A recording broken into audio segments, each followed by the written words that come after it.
सिद्ध कीजिए कि टेन क्यूब थीटा बटे में 1 plus ten square theta plus cot cube theta बटे में 1 प्लस कॉट स्क्वायर थीटा बराबर sec theta cosec theta minus 2 sine theta cos theta होता है।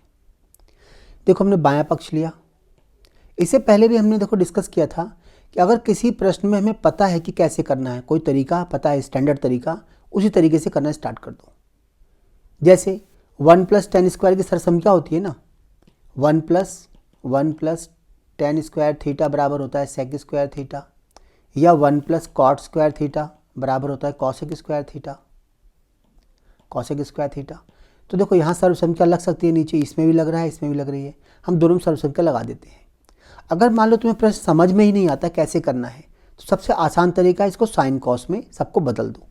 बदल करने के बाद जैसे ही इनका सरल करेंगे इनको, तो उत्तर ये आएगा।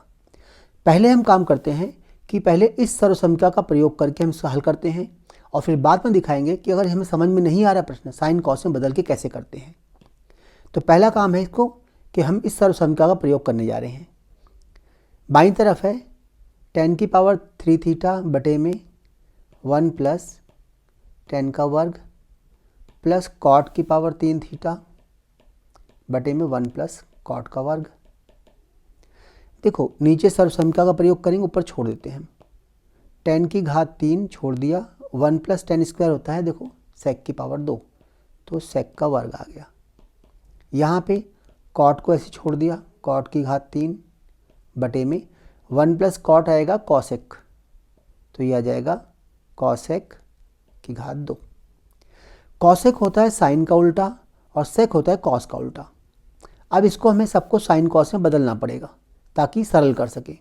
तो देखो 10 की पावर 3 को लिख सकते हैं हम साइन की पावर 3 बटे में कॉस की पावर 3, कॉस की घात 3 साइन की घात 3। सेक को लिख सकते हैं 1 बटे में कॉस की घात 2 प्लस, अब यहाँ देखो कॉट को लिख सकते हैं हम कॉस की घात 3 बटे साइन की घात 3, और इसको लिख सकते हैं 1 बटे में कॉस की घात साइन की घात 2, क्योंकि कॉसेक साइन का उल्टा होता है।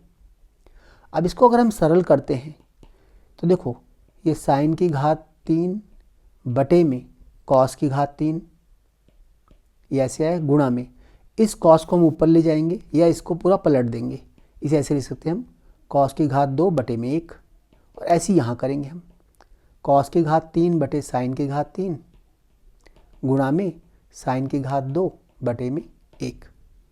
अब इसको देखो सरल करके क्या आएगा, साइन की घात 3, ये कॉस की घात यहाँ 3 है और यहाँ पे 2 है, एक बचेगी घात, तो ये आ जाएगा साइन की घात 3 बटे में कॉस थीटा, और प्लस यहाँ पे कॉस, देखो 2 साइन कट जाएंगे इसमें तो एक साइन बचेगा, तो यहाँ आएगा कॉस की घात 3 थीटा बटे में 1 साइन थीटा। अब इनका सिंपल सा लघुत्तम ले लो, लघुत्तम आ जाएगा साइन थीटा कॉस थीटा, ये कॉस से कॉस कट जाएगा तो यहाँ साइन बचेगा, साइन को साइन से गुणा करेंगे, साइन की घात 4 आ जाएगी, साइन की घात 4 थीटा, प्लस ऐसे यहाँ पे कॉस की घात 4 थीटा आ जाएगी। अब देखो साइन की घात 4 थीटा कॉस की घात 4 थीटा आ गई है, तो हम इस सर्वसंख्या को देखते हैं। अगर a प्लस बी की घात 2 हो तो हम लिखते हैं a की घात 2 प्लस b की घात 2 प्लस 2ab।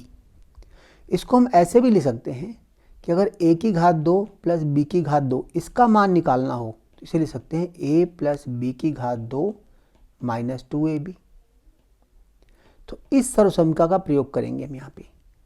देखो घात 4 में हमारा कोई प्रयोग नहीं है, क्योंकि जितनी सर्वसंख्याएँ होती हैं सारी संख्याएँ 2 घात में होती हैं, तो इसको हम 2 घात में बनाएंगे। साइन स्क्वायर थीटा को a मानेंगे अगर, तो ये देखो साइन स्क्वायर थीटा का वर्ग है, तो इसकी जगह हम लिख सकते हैं इस सर्वसंख्या का प्रयोग करिए a का वर्ग b का वर्ग। a हमारा कितना है, साइन का वर्ग, साइन के वर्ग को हमने a लिया है। देखो साइन स्क्वायर थीटा का वर्ग, देखो ये a है तभी 2 दूनी 4 होगी, इसी घात यहाँ 4 है, तो इसे लिख सकते हैं हम sine square theta plus cos square theta का वर्ग a प्लस बी का वर्ग minus 2ab, 2 sine square theta cos square theta बटे में साइन थीटा कॉस थीटा। अब देखो ये हो जाएगा एक sine square theta cos square theta एक बन जाएगा ये वाला, ये आ गया एक minus 2 sine theta sine square theta cos square theta बटे में साइन थीटा कॉस थीटा। इसको अलग कर देते हैं, एक बटे में ये साइन थीटा कॉस थीटा, एक बटे साइन कॉसेक आ जाएगा और एक बटे कॉस सेक आ जाएगा, माइनस जब हम इसके बटे में करेंगे ये बटे में ये रखेंगे तो ये पूरा कट जाएगा, एक बार बच जाएगा, तो ये आ जाएगा 2 साइन थीटा कॉस थीटा। क्योंकि यहाँ देखो दो घात हैं, यहाँ पे दो घात हैं, एक घात कट जाएगी, इससे एक घात बच जाएगी और यही हमारा दाहिना पक्ष है। ये तो तब था जब हमने इसमें सर्वसम्मिका का प्रयोग किया था कि 1 + tan स्क्वायर सेक स्क्वायर होता है। अगर हम सर्वसम्मिका का प्रयोग नहीं करते तो देखो अगर इसको साइन कॉस में बदलते तो देखो इसको हम साइन कॉस में बदल के करते हैं, tan की घात 3 है तो मतलब साइन की घात 3 बटे में कॉस की घात 3 है,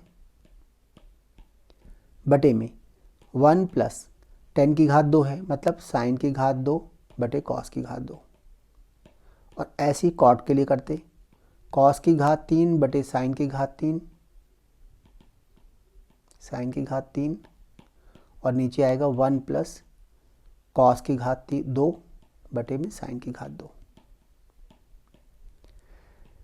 देखो इन दोनों का पहले ऊपर तो ऐसे ही रहेगा, कुछ फर्क नहीं पड़ेगा, साइन की घात 3 बटे में कॉस की घात 3। नीचे अगर इन दोनों का लघुत्तम लेते हैं हम तो आएगा कॉस की घात 2, कॉस की घात 2 और ये कॉस यहाँ से गुणा होकर कॉस की घात 2 हो जाएगा प्लस साइन स्क्वायर। बिल्कुल ऐसे ही यहाँ भी करेंगे हम। अब देखो हमें यहाँ पे क्या मिलेगा, ये साइन की घात 3 है, साइन की घात 3 बटे में कॉस की घात 3 गुणा में ये पूरा 1 हो जाएगा तो 1 बटे कॉस स्क्वायर आ गया, इसे लिखते हैं हम कॉस स्क्वायर थीटा बटे में 1। ये बिल्कुल वही आ गया जो हमने पहले किया था, ये वाला देखो ये आ गया, ये और ये एकदम सेम आ गए। तो इसके बाद बिल्कुल यहाँ दाहिनी हमारा दूसरा जो पद है वो ये आ जाएगा। अब बिल्कुल वैसे ही हल करेंगे। तो देखो अगर हमें कोई सर्वसम्मिका पता है या कोई प्रश्न करने का तरीका पता है, हल करने का तरीका पता है, हम उस तरीके से करेंगे। अगर नहीं पता लगता तुम्हें, सबको साइन कॉस में बदलो, थोड़ा सरल करो। सरल करने के बाद देखो 2-3 चरणों के बाद ही ये मिल गया, हमें वही पद आ गया जो पहले यहाँ पे आना था।